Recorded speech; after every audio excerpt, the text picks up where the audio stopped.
오늘날 우리 많은 그리스도인들 가운데서도 제자로 신앙생활을 하는 것이 아니라 팬으로 신앙생활을 한다는 것을 이야기하고 있습니다. 팬은 말만 하지만 제자는 행동을 합니다. 팬은 예수님에 대한 지식을 알고 있지만 제자는 예수님을 진심으로 알고 있습니다. 팬은 예수님이 아니어도 살지만 제자는 예수님이 아니면 살지 못합니다. 제자는 예수님이 여러 가지 중에 하나가 아니라 오직 하나입니다. 팬은 예수님을 이용합니다. 그러나 제자는 예수님께 쓰임을 받습니다.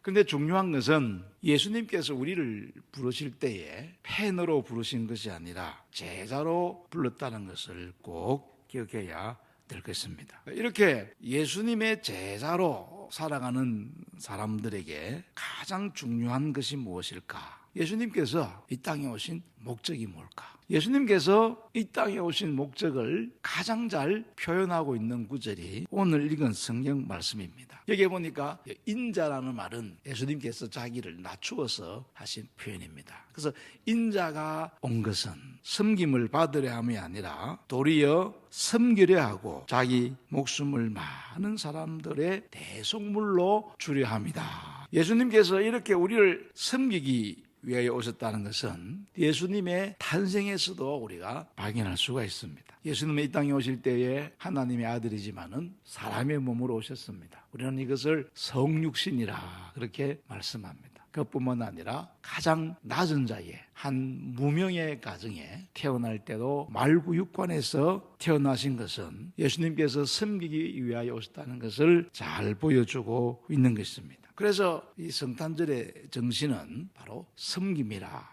그렇게 이야기할 수가 있습니다. 그래서 우리가 어떻게 하면은 이 섬김의 삶을 살아갈 수가 있는가? 이 섬기는 자가 되기 위해서 기본적으로 가져야 될 덕목이 있습니다. 제일 첫 번째가 사랑입니다. 이 사랑의 마음이 있어야 섬길 수가 있는 것입니다. 하나님께서 세상을 이처럼 사랑하사 독생자를 주셨으니, 그러니까 이 사랑의 마음이 섬김의 기본이라는 것을 알 수가 있습니다.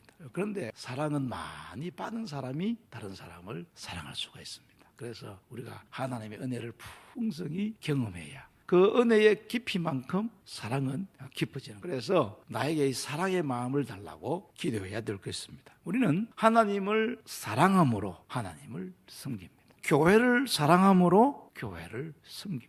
사랑이 없으면은 모든 것이 다 노동으로 바뀌는 것입니다. 영혼에 대한 사랑이 있을 때 전도할 수 있고 선교할 수가 있는 것입니다. 그래서 이 섬김의 가장 중요한 덕목은 사랑의 마음입니다. 내 마음에 하나님의 사랑이 부어지고 채워지도록 우리 함께 기도하며 나가야 될 줄로 믿습니다. 두 번째는 나보다도 남을 더 귀히 여기는 마음입니다. 자기보다 남을 더 낮게 여겨야 섬김이 가능한 것입니다. 남을 더 낮게 여긴다라는 이 말을 두 가지로 이해할 수가 있습니다. 계속해서 존경한다라는 말입니다. 사정과 형편에 따라서 존경하거나 무시하는 것이 아니라 하나님의 형상을 가진 존재이기 때문에 상대방을 귀하게 여기는 것입니다. 이 섬김에는 나보다도 남을 더 낮게 여기는 그런 마음이 필요하다라고 바울은 강조하고 있습니다. 그 다음에 바울이 계속 강조하는 것은 뭐냐면은 다른 사람들의 일을 돌아보는 마음이다 그렇게 말합니다. 각각 자기 일을 돌아볼 뿐만이 아니라 각각 다른 사람들의 일을 돌아보아. 여기에 다른 사람들의 일을 돌아보아 앞에 뭐가 있습니까? 각각 자기의 일을 돌아보아.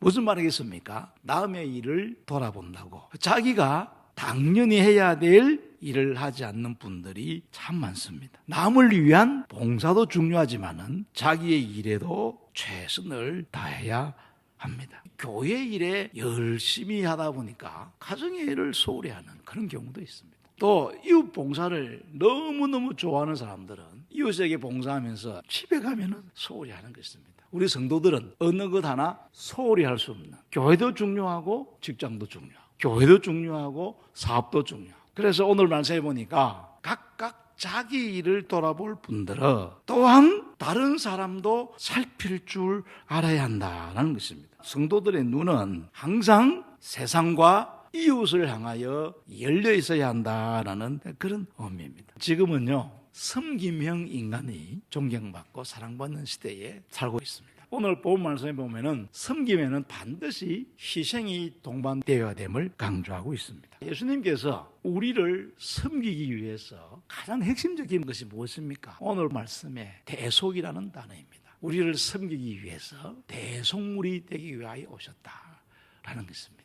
구약의 제사법에는 대속물을 소나 양이나 비둘기나 이런 것들을 사용을 했습니다. 그래서 구약시대의 성도들은 죄를 지을 때마다 자기의 죄를 동물에게 전가를 시켰습니다. 그러나 신약시대에 예수님께서 이 땅에 오심으로 말미암아서 동물 대신에 예수님이 제물이 되어서 인간의 모든 죄를 짊어지고 십자가 위에서 돌아가신 것을 우리는 잘 알고 있습니다. 예수님께서 십자가에 돌아가실 때에 그렇게 괴로워하신 것이 왜 그럴까? 물론 그 십자가가 주는 육체적 고통도 아픔이지만은 죄 없는 분이 모든 인류의 죄를 짊어졌다는 것 자체가 아픔이고 고통이었다. 그렇게 해석하는 분들도 있습니다. 대속물이 되셨다라는 것은 철저한 자기 희생을 말합니다. 예수님은 우리를 섬기기 위해서 얼마나 크게 희생하셨는가 하는 것을 오늘 본문이 우리들에게 강조해 주고 있습니다. 섬김 그 자체에는 반드시 희생이 동반된다는 것을 우리가 알 수가 있습니다.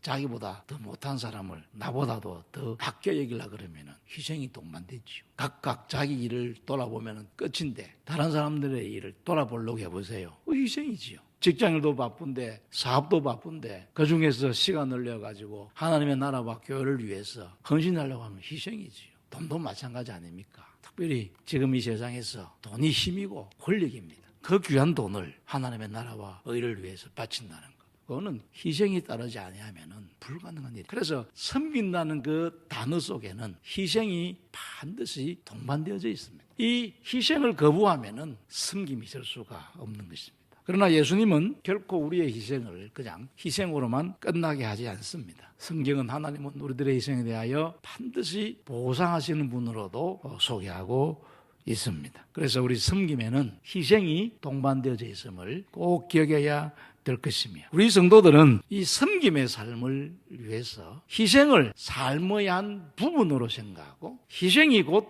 삶이다라는 그런 인식 변화가 우리에게 필요한 것입니다. 그리고 오늘 본문이 주는 마지막 메시지는 뭡니까? 섬김의 결과는 구원입니다. 예수님께서 섬김으로 말미암아 모든 인간들이 구원받을 수 있는 길이 열렸습니다. 이것은 우리들에게 무엇을 보여주고 있습니까? 우리들의 섬김이 목적이 아닙니다. 섬김은 선교입니다. 섬김은 구원입니다. 우리의 섬김을 통해서 천국 문을 여는 것입니다. 여러분, 성탄절의 가치는 어디에 있습니까? 예수님의 섬김의 최종적인 목적은 무엇입니까? 우리들로 하여금 천국으로 가는, 그것이 예수님의 섬김의 열매라는 것을 우리가 알 수가 있습니다. 그러므로 우리들의 섬김의 클라이막스도 구원의 열매라는 사실을 꼭 기억해야 될 것입니다. 여러분, 성탄의 핵심은 구원입니다. 그렇기 때문에 이 성탄의 핵심이 무엇인가를 우리가 꼭 기억을 하고 우리의 섬김을 통해서 구원의 문을 활짝 여는 복된 교회가 될 수 있기를 주님의 이름으로 축원합니다.